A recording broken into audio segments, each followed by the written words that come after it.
Hi നമസ്തേ, welcome to Mumbai Malayali YouTube channel. ഒരിക്കൽ കൂടി ഒരു രാഷ്ട്രീയ സാംസ്കാരിക സിനിമാ രംഗത്തെ ഒരു കണ്ടന്റുമായി ഞാൻ വന്നിരിക്കുകയാണ്.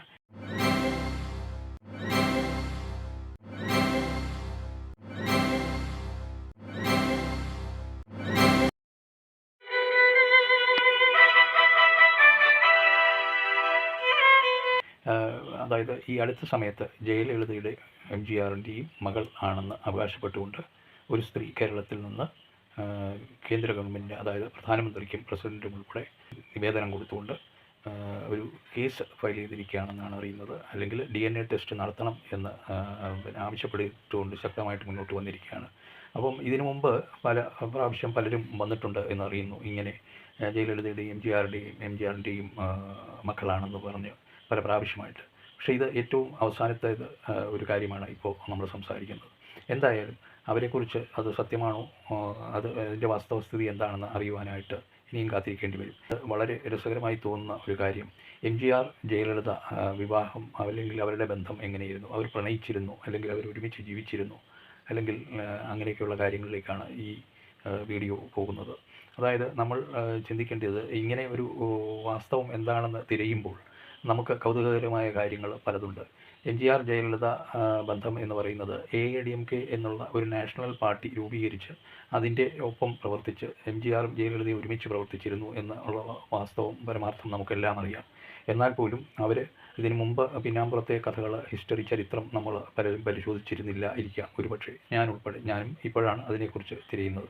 ജയലളിതയും MGRും തമ്മിൽ പ്രണയത്തിലായിരുന്നു എന്നുള്ള ഒരു ചോദ്യം സിമി ഗ്രവാൾ എന്ന പ്രശസ്തയായ TV അവതാരക അല്ലെങ്കിൽ സിനിമാ നടി ആയി അറിയപ്പെടുന്ന അവർ ഒരിക്കൽ ജയലളിതയോട് ചോദിച്ചപ്പോൾ അവർ പറഞ്ഞത് ഇങ്ങനെയാണ്, വളരെ പുഞ്ചിരിയോടുകൂടി അവർ പറഞ്ഞത്, MGRനെ നേരിൽ കണ്ടാൽ പ്രണയിക്കാത്തവരാരുമില്ല എന്ന് തന്നെയാണ്.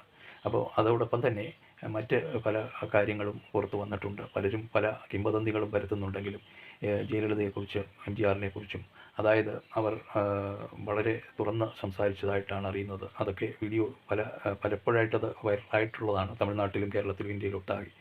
അപ്പോൾ അവർ പറഞ്ഞത് ഇങ്ങനെയാണ്, അവരുടെ അമ്മയ്ക്ക് ശേഷം അവരുടെ ജീവിതത്തിൽ സ്വാധീനം ചെലുത്തിയ വ്യക്തിത്വം എന്ന് പറയുന്നത് MGR ആണ് എന്നാണ് പറഞ്ഞത്. അപ്പം അതായത് ആധിപത്യം സ്ഥാപിച്ചു എന്ന് തന്നെ അവർ പറയുന്നതായിട്ടാണ് അറിയുന്നത്. അപ്പോൾ അവർക്ക് ധാരാളം അവരൊന്നിച്ച് അഭിനയിച്ച സിനിമകളെക്കുറിച്ച് പറഞ്ഞാൽ കണക്കറ്റ സിനിമകളിൽ അവരൊന്നിച്ച് അഭിനയിച്ചിട്ടുണ്ട് പ്രണയ ജോഡികളായിട്ട്. ആ കാലം തൊട്ട് ഉള്ള പ്രണയമാണോ അതോ അതിനുശേഷം ആണോ, ഇതൊന്നും നമുക്ക് തരേണ്ട ആവശ്യമില്ല. എന്തായാലും അവർ പ്രണയിച്ചിരുന്നു എന്നുള്ളത് വാസ്തവമായിരുന്നു എന്ന് അവരുടെ ഇൻ്റർവ്യൂകളിലും മറ്റു കാര്യങ്ങളിൽ നിന്നും വ്യക്തമാണ്. അതുപോലെ തന്നെ MGRൻ്റെ മരണസമയത്ത് 2 ദിവസം ജയലളിത ആ ഡെഡ് ബോഡിയോടൊപ്പം ഉണ്ടായിരുന്നു എന്നാണ് അറിയുന്നത്. അതോടൊപ്പം നമ്മൾ ചിത്രത്തിൽ കാണുന്ന ശശികല എന്ന് പറയുന്ന ഒരു വ്യക്തിത്വമുണ്ട്. അപ്പോൾ നമുക്കറിയാം, നമ്മൾ കേട്ടതനുസരിച്ച്, വാർത്തകളിൽ വന്നതനുസരിച്ച് ജയലളിതയെ പിടിച്ചു പുറത്താക്കുക വരെ ചെയ്തു ഒരു കൂട്ടം ആളുകൾ എന്നറിയുന്നു, ആശുപത്രിയിൽ നിന്നുമൊക്കെ ആ സമയത്ത്, MGR രോഗശയ്യയിൽ കിടക്കുന്ന സമയത്ത്. അപ്പോൾ തമിഴകം അടക്കി വാണ ഈ 2 താരജോഡികൾ, അല്ലെങ്കിൽ പലപ്പോഴായിട്ട് ഈ താരങ്ങൾ MGRന് ശേഷം MGR ആദ്യമായി DMK രൂപീകരിച്ചു. ആ പാർട്ടി അധികാരത്തിൽ വരികയും ജനങ്ങളെ സേവിക്കാനുള്ള അവസരം അദ്ദേഹത്തിന് ലഭിക്കുകയും ചെയ്തു. അതുപോലെ തന്നെ DMK പാർട്ടിയിൽ അംഗമായി ചേർന്നുകൊണ്ട് ജയലളിതയ്ക്ക് ഒരു പ്രമുഖ സ്ഥാനം വഹിക്കുവാനുണ്ടായിരുന്നു. ജയലളിത അത് നല്ലവണ്ണം ആ സ്ഥാനങ്ങളൊക്കെ വഹിക്കുകയും ചെയ്തു. MGRൻ്റെ അനന്തര അവകാശിയായി, അല്ലെങ്കിൽ പാർട്ടിയുടെ ആധിപത്യം സ്ഥാപിക്കുവാൻ മറ്റാർക്കും സാധിച്ചില്ല. ജയലളിത അത് കൈയാളുക തന്നെ ചെയ്തു.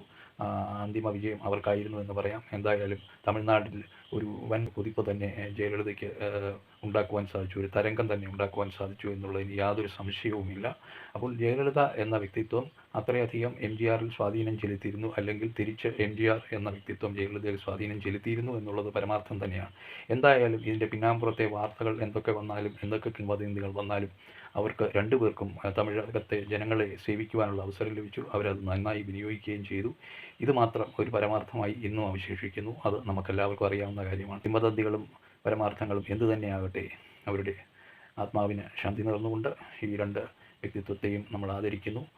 തൽക്കാലം വിരമിക്കുന്നു. ഈ വീഡിയോ ഇവിടെ അവസാനിപ്പിക്കട്ടെ. വീണ്ടും അടുത്ത വീഡിയോയുമായി വരുന്നതുവരെ നന്ദി. ജയ് ഭാരത് മാതാ.